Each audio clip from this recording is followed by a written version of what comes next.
Então está escrito assim na palavra do Senhor. Hebreus capítulo 10, a partir do verso 19.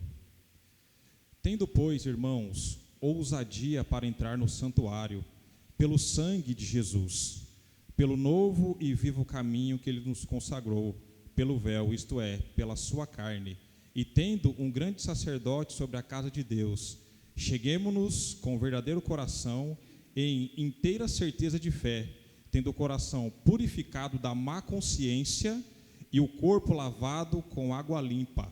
Retenhamos firmes a confissão da nossa esperança, porque fiel é o que prometeu. E consideremo-nos uns aos outros para nos estimularmos ao amor e às boas obras, não deixando a nossa congregação, como é costume de alguns, antes admoestando-nos uns aos outros, e tanto mais quando vedes que se vai aproximando aquele dia. Aleluia. Louvado seja o nome do Senhor. Mais uma vez, coloque a sua Bíblia no seu assento. Quero convidar você a fechar os seus olhos, colocar a vossa mão no seu coração. Vamos orar a Deus. Senhor, nós te louvamos, te agradecemos, Senhor, porque mais uma vez o Senhor nos deu a oportunidade de entrarmos por essas portas para louvarmos e engrandecermos o teu nome que é santo, Senhor. Ó Deus, que nós venhamos diminuir cada vez mais, ó Deus, para que o teu Espírito Santo possa nos usar com intrepidez, com poder e autoridade. Ó Deus, revela, Deus, os mistérios da tua palavra, aquilo que está oculto, Senhor, a qual somente o teu Espírito Santo é capaz de revelar ao homem, à sua igreja. Ó Deus, nós declaramos a nossa total dependência de ti, para sermos usados por ti, Deus. Senhor, que toda distração caia por terra, Deus, que toda preocupação caia por terra nesse momento. Eu não sei como a minha irmã entrou, Deus, por essas portas, eu não sei como o meu irmão entrou, Senhor, mas que o Senhor possa trazer a calmaria nesse momento, para que ele possa, Deus, estar atento, Senhor, à tua voz neste lugar, Pai. E tudo que for feito aqui, seja feito para a honra e glória do teu santo nome, em nome de Jesus, amém. Você pode se assentar aplaudindo o nome do Senhor?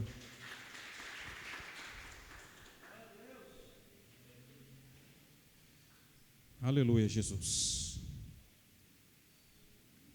Se tivesse que dar um título à mensagem de hoje, amados, seria Perseverando no caminho que nos leva à presença de Deus.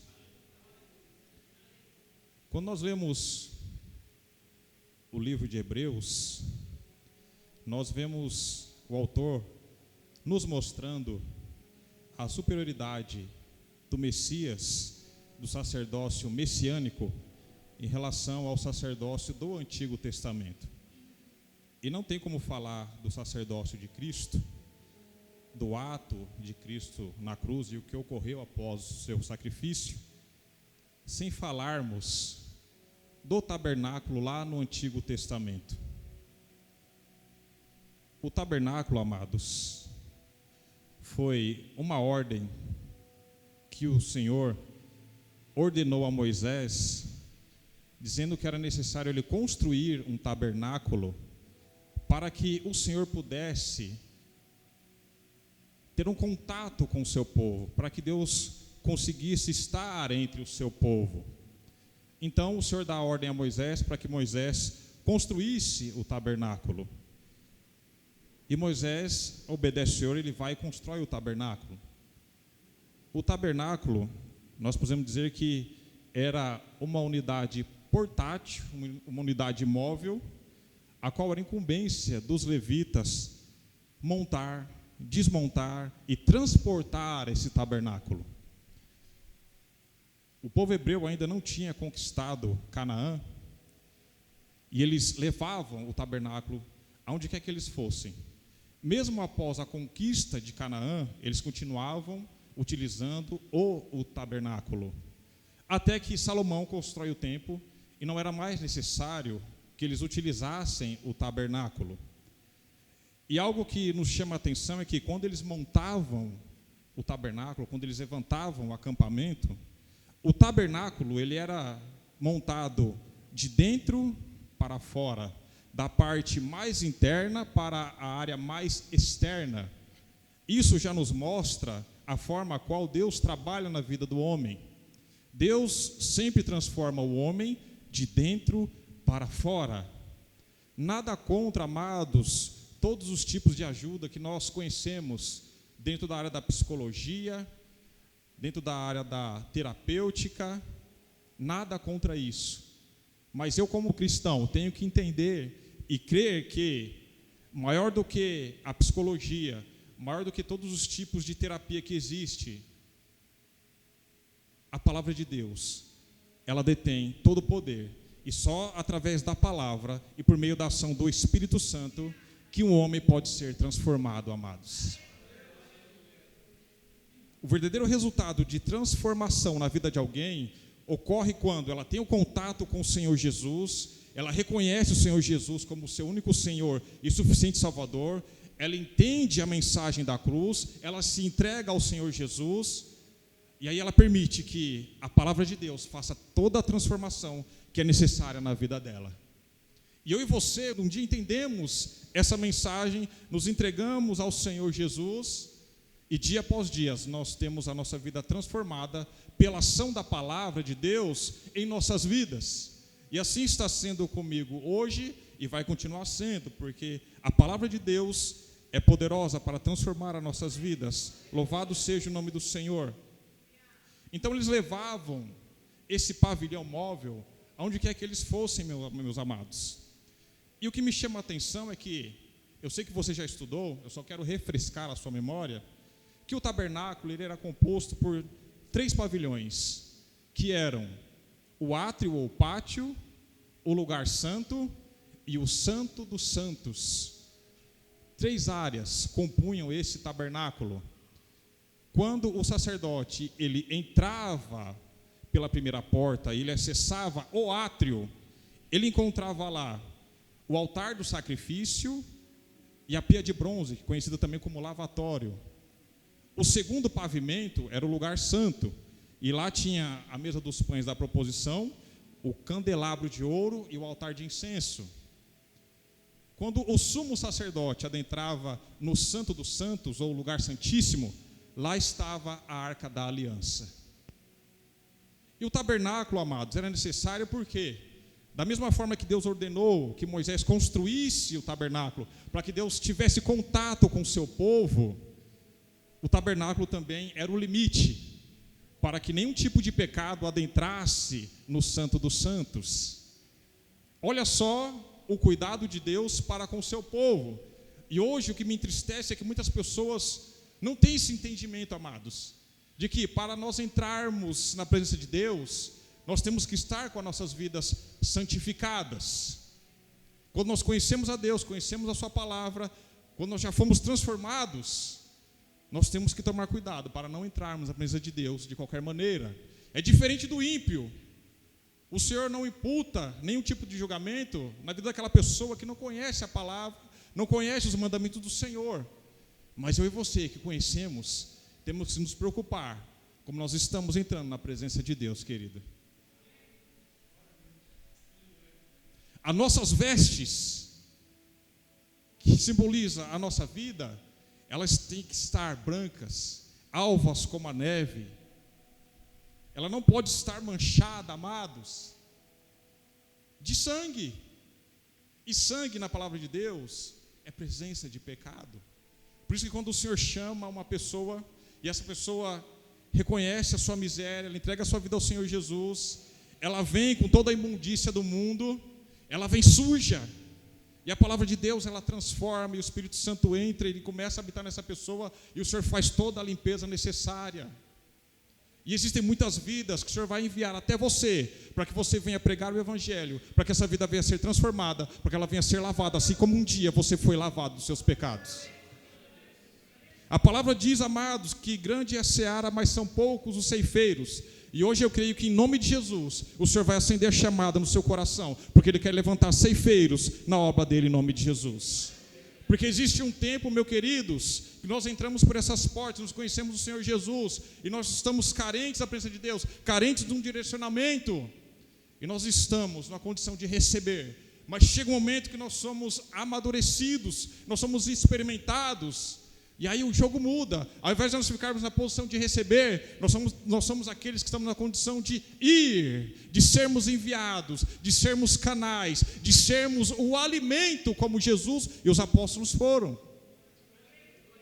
Eu quero dizer que você vai ser o alimento dessa geração. Você aí que está sentado vai ser o alimento da sua família. Você que está sentado aí vai ser o alimento do seu cônjuge. Você vai ser o alimento das pessoas que trabalham com você, porque você é uma extensão do Senhor Jesus Cristo na terra. Aleluia. Então, amados, tinha no pátio o altar do sacrifício, o lavatório. No lugar santo havia a mesa dos pães da proposição, o candelabro de ouro e o altar de incenso. E no Santo dos Santos havia a arca da aliança. Louvado seja o nome do Senhor Jesus Cristo. Aleluia. E se você olhar para o tabernáculo, é interessante que, se você pegar da entrada do tabernáculo até o Santo dos Santos, eu entendo que existe uma forma de uma pessoa estar distante do Senhor e uma forma de ele estar próxima do Senhor. Existe uma tipologia cristã que diz que eu posso interpretar essas 3 etapas do tabernáculo como corpo, alma e espírito. Alguns estudiosos vão dizer que o povo judeu nomeou cada uma dessas entradas como a primeira porta como Derek, caminho, a segunda, Emet, que significa verdade, e a última porta como Raim, que significa vida. E aí Jesus chega para os discípulos e diz: olha, eu sou o caminho e a verdade e a vida, ninguém vem ao Pai senão por mim. Esse processo de entrar no tabernáculo, passar a primeira porta, para se chegar ao Santo dos Santos, existe um processo. E Jesus chega dizendo, amados, que Ele é a porta, que Ele é o caminho. Se nós queremos ter acesso à presença de Deus, se nós queremos ser cheios da presença de Deus, eu tenho que entrar pela porta, e essa porta se chama Jesus Cristo. Existe um processo. Jesus também disse em João 10:9, eu sou a porta, se alguém entrar por mim, salvar-se-á, entrará e sairá e achará pastagens. Aleluia. E quantas pessoas, amados, estão perdidas em meio à religião, buscando uma forma de se conectar com Deus, de se religar com Deus, estão à mercê dos cães, dos mercenários, e muitas vezes você apresenta Jesus de uma forma pura e simples, e as pessoas preferem continuar com as suas religiões. Mas nós temos que nos levantar, amados, e continuar proclamando que Jesus é o único caminho, que Jesus é a verdade e que Jesus é a vida. Ponha isso no seu coração. As pessoas estão perdidas, o evangelho é puro e simples. Nós precisamos apenas apresentar Jesus como verdade e vida para essas pessoas. E aí o sacerdote, quando ele passava a primeira porta, Derek, caminho, ele se deparava ali com o altar do holocausto, ou o altar do sacrifício. Ali o sacerdote, amados, quase que diariamente, chegava uma queixa para ele, de alguém que havia cometido um pecado, e lá ele colocava um novilho em cima do altar, e a presença de Deus descia e consumia, e os pecados daquela pessoa eram perdoados. Somente o sumo sacerdote podia entrar no Santo dos Santos, e lá ele oferecia em prol de toda a nação, uma vez por ano. E aí Jesus, ele foi o cordeiro que esteve sobre o altar do sacrifício. Quando Jesus é crucificado, meu querido, na cruz do Calvário, ali ele estava pagando os meus e os seus pecados. Isaías vai dizer que ele foi moído por conta das nossas transgressões. E Jesus resolveu ser o altar do sacrifício, para que eu e você pudéssemos estar aqui hoje. E nós temos que valorizar o sacrifício de Cristo na cruz, meu querido. Muitas vezes você entra por essas portas, só que a sua mente, o seu coração está nos problemas que estão lá, que você deixou na sua casa, estão lá no seu trabalho, estão com os seus familiares. Mas Jesus está dizendo para você: olha, descansa, meu filho, Descansa. Deixe eu falar ao seu coração, porque da sua vida cuido eu. Cuide das coisas do Senhor, que o Senhor cuidará das suas. O Senhor não se esqueceu de você. Ele vai continuar cuidando de você todos os dias, porque fiel é aquele que nos chama para a grande obra, meu querido. O pastor pode não sondar os rins dos corações, eu posso não saber como você está aí no mais profundo do seu coração, mas Jesus sabe. E Jesus pode tirar a tristeza do seu coração hoje, Ele pode passar o bálsamo hoje, Ele pode te dar um direcionamento hoje. Porque Jesus é aquele, amados, que nos ama incondicionalmente. É um amor que nós não temos condições de explicar. Aleluia, louvado seja o nome do Senhor. E aí, amados, quando o sacerdote oferecia esse sacrifício, como eu disse, quase que diariamente, era necessário ele lavar as suas mãos e os seus pés, para que ele conseguisse e pudesse entrar no lugar santo, porque ninguém podia entrar na presença de Deus de qualquer forma. Quando Moisés pediu para ver a Deus, o Senhor levou ele para um lugar, e ele disse: você vai ver a minha glória passar. E Moisés viu a glória de Deus passando. Nem Moisés, meu amado, pôde ver a Deus, quanto mais nós, porque Deus é extrema santidade, Deus é extrema perfeição, Deus é santo, aleluia. Por isso que eu e você não podemos entrar na presença de Deus de qualquer forma. Muitas pessoas têm brincado na presença de Deus, muitas pessoas têm tratado a igreja de qualquer forma, muitas pessoas têm zombado de Deus, mas esses estão nas mãos do Senhor, aleluia. Porque com a noiva de Deus ninguém brinca, aleluia. Com a sua vida ninguém brinca, louvado seja o nome do Senhor. Aquele que cuida de você não dorme, louvado seja o nome do Senhor, aleluia. Então era oferecido, amados, esse sacrifício.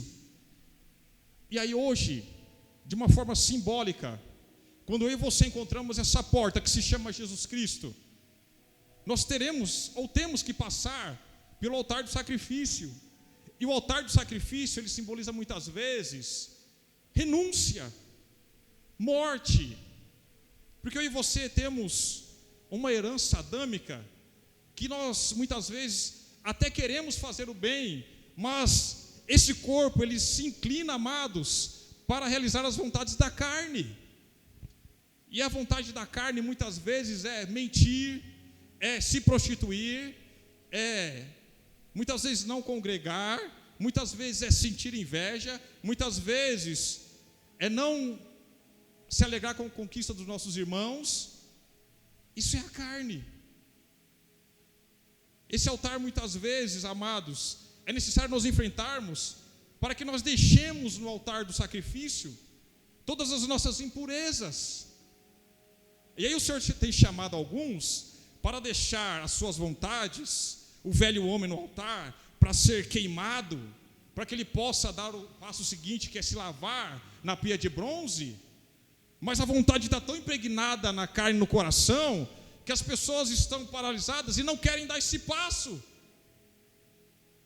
Ei, o Senhor está chamando vidas para deixar vontades no altar, para serem queimados, aleluia. Muitas pessoas só não estão voando ainda, porque ainda não decidiram entregar sua vida totalmente ao Senhor Jesus, porque ainda gostam das coisas terrenas, ainda querem aproveitar das coisas dessa terra.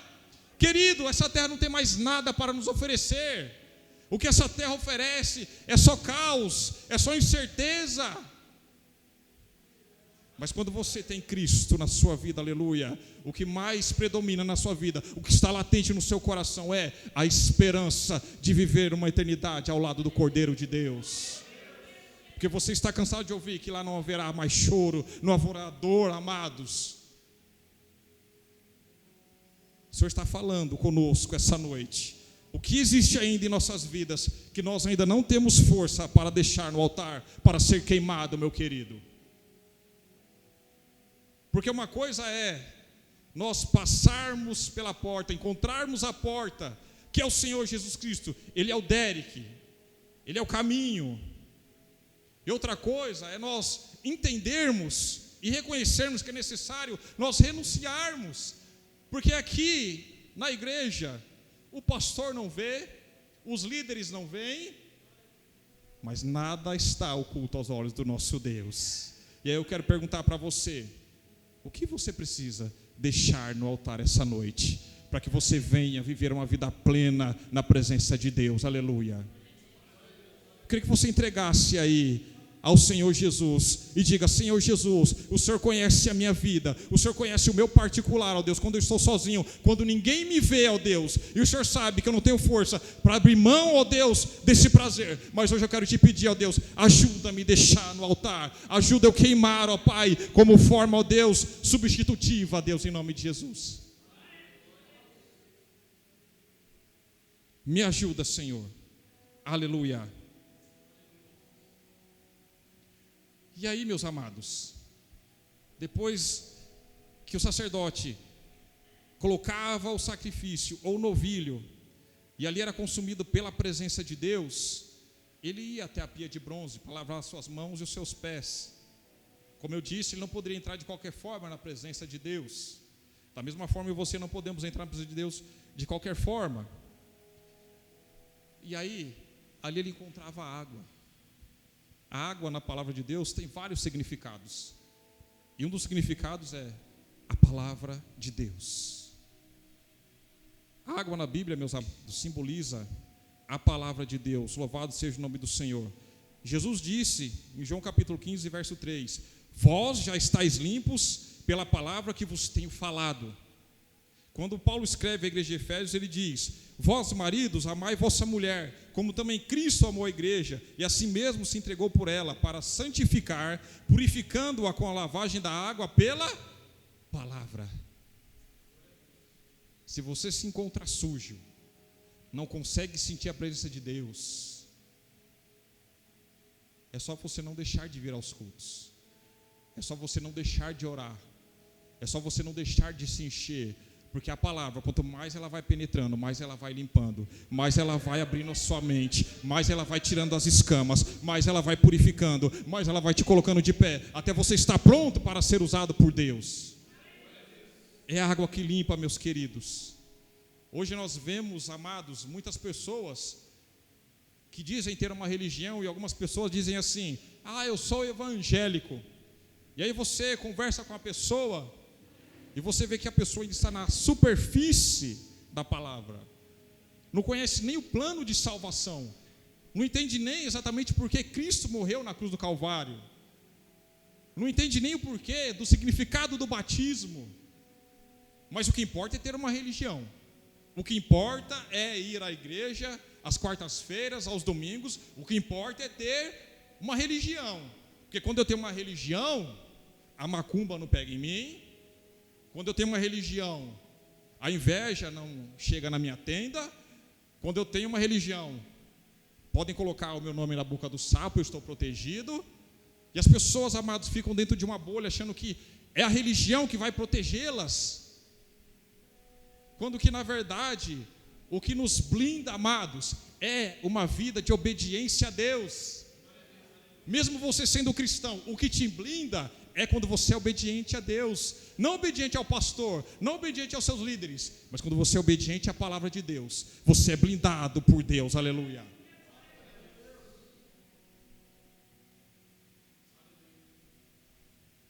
O inimigo pode tocar a vida de um cristão, amados, aqui?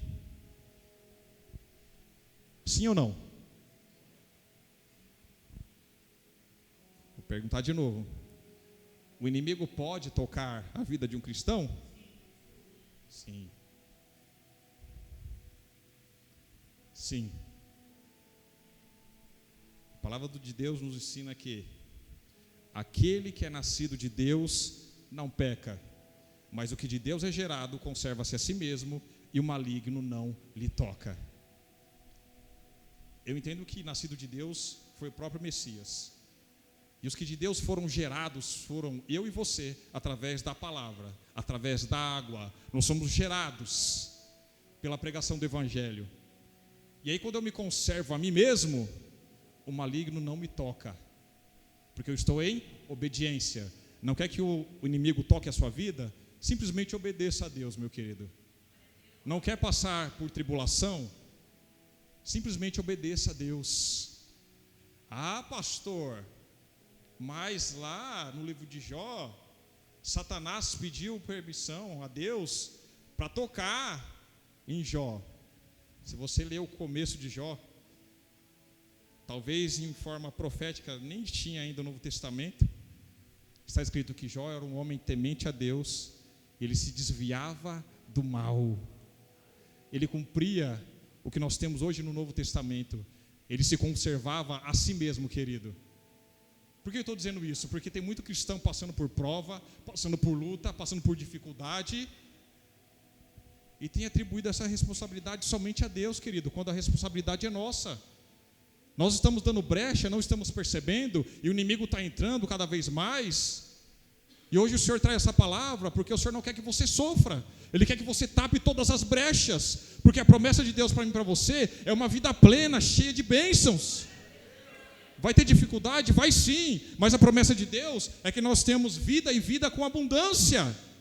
Deus quer que você venha ser aquela pessoa que venha receber todas as bênçãos contidas na palavra, que você não venha ter que ficar pedindo emprestado, que você não venha ficar chorando, que você não venha ficar triste. Deus se preocupa com a sua felicidade, Deus se preocupa com a sua alegria, amados.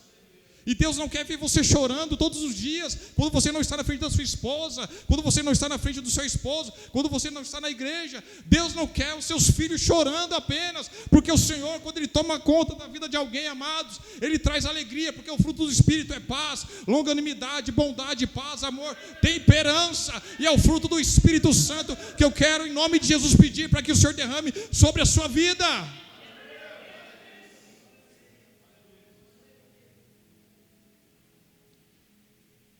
Aonde você está em relação ao tabernáculo? Você ainda está distante da presença? Você ainda passou pela porta, mas está paralisado? Será que você já entrou ali no lugar santo? Já deixou os seus desejos e vontades para trás? Já permitiu que o Senhor queimasse os seus desejos carnais? Você já foi lavado pelo batismo e ainda continua sendo lavado pela palavra de Deus que é ministrada? E você já está no lugar santo, porque no lugar santo tinha os pães da proposição, os 12 pães que simbolizam as 12 tribos de Israel, e o altar de incenso e o candelabro. Não dá para discorrer todos os utensílios, amados, porque são muitas figuras. Aonde você está? Porque, amados, quando você entra pela segunda porta, a verdade, o Emet, porque Jesus é a verdade, você já é aquela pessoa que tem condições de interceder pelo povo de Deus, porque o sacerdote, ele acendia o incenso 2 vezes por dia, às 9 da manhã e às 3 da tarde, e aquilo simbolizava a oração do povo hebreu. E as suas orações, como elas têm chegado às narinas de Deus, meus queridos. A sua oração, ela tem poder para transformar vidas. A sua oração, ela tem poder para manter esse ministério de pé. Por isso que você não pode parar de orar no seu lar, no seu emprego e aqui na igreja. Louvado seja o nome do Senhor Jesus. Aonde você está, meu querido? No Calvário, querido. Jesus, como eu disse, Ele foi moído pelas nossas transgressões. E da mesma forma, não vai ser diferente conosco. Porque quando Jesus ele se declara, amado, ser o pão da vida, como que é feito o pão? O processo do pão. Só quero te lembrar de um dos processos. O trigo ele é moído para se tornar pão. Para que você possa ser alimento nessa geração, primeiramente, antes do Senhor derramar os dons, te capacitar, nesse processo, é inevitável que você seja moído. Porque aí, quando o Senhor está te moendo, que você está ganhando bagagem. Quando você está sendo moído, que você está ganhando discernimento. Quando você está sendo moído, o Senhor está derramando dons sobre a sua vida. Porque, queridos, ninguém amadurece sorrindo. Por isso que o deserto é necessário. Porque nós só crescemos quando nós estamos levando pancadas. Só crescemos quando estamos passando por dificuldades. Só crescemos quando estamos aflitos. Porque onde há festa, onde há risos, é impossível que eu e você venhamos a amadurecer, meus irmãos. Por isso que muitas vezes parece que o Senhor está em silêncio, mas não, o Senhor está nos permitindo adquirir bagagem, a amadurecermos, a crescermos. Porque vai chegar um tempo que o Senhor vai dizer assim: olha, eu vou parar de moer, porque agora você já é pão, você já tem condições de ser alimento, e agora se prepara, porque eu vou soprar a sua vida nos 4 cantos dessa terra, e você vai ser aquele que vai levar a minha palavra, aleluia. Se você acredita, glorifica o nome do Senhor, porque eu quero dizer para você, que você vai ser o alimento dessa geração, e muitas vidas não vão morrer, porque você vai abrir a boca, porque você é a extensão de Cristo, aleluia.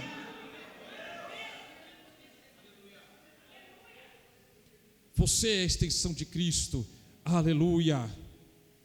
E aí nós muitas vezes, amados, não queremos deixar nossas vontades para trás, continuamos a tratar o nosso pecado de estimação com todo cuidado. E aí eu me lembro quando Paulo escreve aos Gálatas, nós achamos que nós temos esse direito, achamos que temos o livre-arbítrio. E aí Paulo escreve em Gálatas capítulo 2, verso 20, isso serve para mim e para você, aleluia. Já estou crucificado com Cristo, e vivo não mais eu, mas Cristo vive em mim. E a vida que agora vivo na carne, vivo-a na fé do Filho de Deus, no qual me amou e se entregou a si mesmo por mim, aleluia.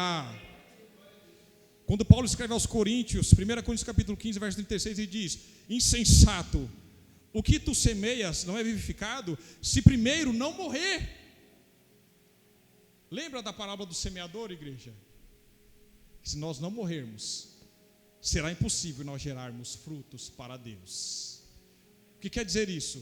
Enquanto as minhas vontades estiverem latentes no meu coração, enquanto as minhas vontades forem maiores e mais fortes do que a vontade de Deus para a minha vida, eu não sou e não terei condições de gerar frutos ou filhos para Deus.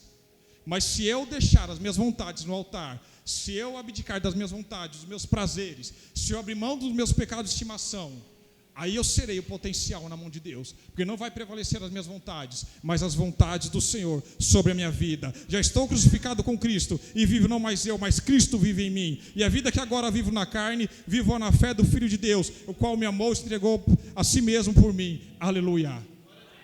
Você pode glorificar o nome do Senhor por isso? Você pode dizer o quanto você ama o Senhor Jesus? Aleluia.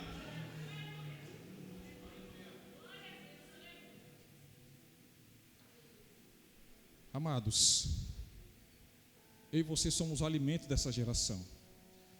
Quando eu estou, muitas vezes, perto de algumas pessoas, o que me leva à preocupação é que, como eu disse, muitas pessoas dizem ter uma religião, mas as pessoas estão vivendo uma religião, e muitas dessas pessoas ainda não tiveram o encontro com o Senhor Jesus Cristo, não foram transformadas, não sabem o que é ter a sua vida impactada pelo poder de Deus, não sabem o que é quando a presença de Deus desce e você é envolto da presença de Deus, não sabem, não conhecem.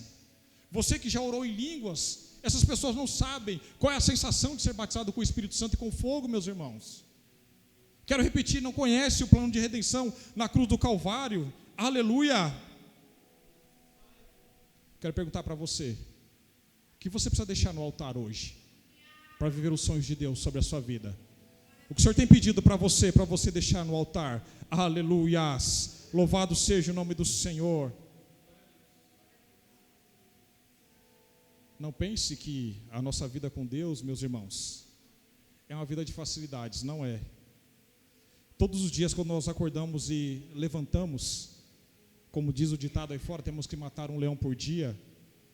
Todos os dias você vai ter uma batalha. Essa batalha muitas vezes vai começar na sua mente. Porque existem livros que muitos gostam de utilizar essa abordagem, onde eles dizem que o nosso maior inimigo somos nós mesmos.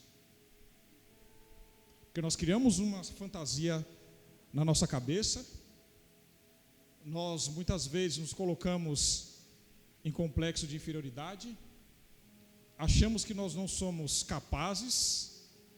Muitas vezes o inimigo lança setas, Por isso que Efésios diz que nós temos que tomar posse do capacete. E ele vai lançando as setas. E se nós não tomarmos cuidado, nós somos atingidos por essas setas. E quando nós vamos ver, meus amados, nós não queremos pregar, não queremos vir à igreja, não queremos jejuar.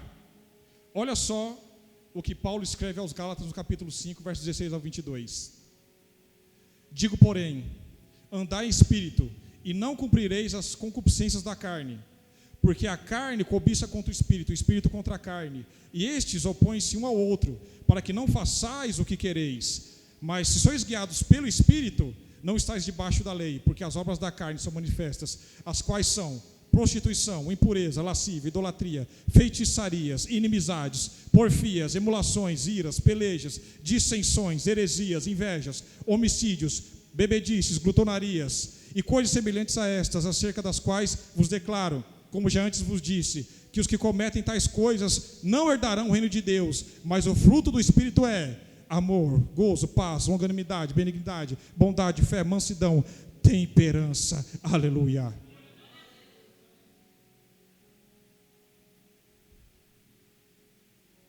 Eu fico imaginando o sacerdote pegando um novilho, colocando no altar do holocausto, e aquele novilho, na sua inocência. E eu quero trazer que da mesma forma, muitas vezes, é o cristão, meu querido. Porque existe uma grande diferença entre ovelha e bode. Se você olhar para as igrejas hoje, qual é, ou quais são as características da ovelha? A ovelha, ela é mansa, a ovelha, ela é dócil, a ovelha, muitas vezes, ela se perde, e com o cajado o pastor tem que dar com força para colocar ela no caminho, ainda que muitas vezes, sendo doloroso para o pastor, ele tem que fazê-lo, porque senão ele vai ter que dar conta ao Senhor naquele grande dia. Só que a ovelha, ela aceita a correção, ela simplesmente obedece. Já o bode, ele não aceita ser corrigido, ele pula, ele grita. E uma das características do bode, meu querido, é não permanecer firme nos caminhos do Senhor. E o bode, muitas vezes, não aguentando a sã doutrina, chega uma hora que ele espana e ele salta fora. Só que quando ele salta fora, ele não se alegra em ir só, ele tem que levar uma parte com ele. E aí nós lembramos do que aconteceu no céu. Lúcifer, após ter sido expulso, ele levou uma terça parte das estrelas com ele. Isaías vai dizer que cauda simboliza o quê? Falsidade. Então cauda, meu querido, não é você imaginar um dragão, ele pegando a cauda e arrebatando. Cauda está no sentido figurado, cauda é falsidade.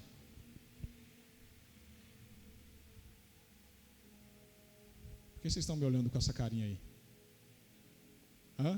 Estou pegando pesado, irmãos? Está muito forte? Vocês querem que eu mude aqui? Querem que eu vou por um caminho mais leve? Querem? Quem não quer? Não? Irmãos, isso é o resultado de uma pregação genuína, tá? Eu não tenho nada contra as festividades, nós louvarmos. Só que hoje, amados, o que a igreja precisa é de palavra. Nós podemos ir nos eventos, podemos, mas hoje o que menos está tendo espaço é para a pregação da palavra. Hoje são muitos shows gospels, amados, muitos eventos de louvor, e quase não se prega o evangelho. Faz um tempo atrás, que eu não entendo muito de louvor, como a pastora e os meninos, mas aquela banda Livres para Adorar, eu tinha prazer em ouvir, porque em meio ao show deles, eles sim pregavam o evangelho, e eu me alegrava por isso. Só que não são todos, meus queridos, e se nós estamos sujos, quem vai nos limpar é a palavra de Deus. Hoje você louve a Deus porque você está sendo purificado mais uma vez. As suas vestes estão sendo purificadas agora no plano espiritual, por ouvir essa palavra, assim como eu estou sendo purificado também. Aleluia. E aí, somente o sumo sacerdote tinha condições de entrar, amados, no Santo dos Santos, porque lá estava a Arca da Aliança, que simbolizava a presença de Deus. E Jesus continua dizendo para você: olha, eu quero te levar até a presença do Pai, aleluia.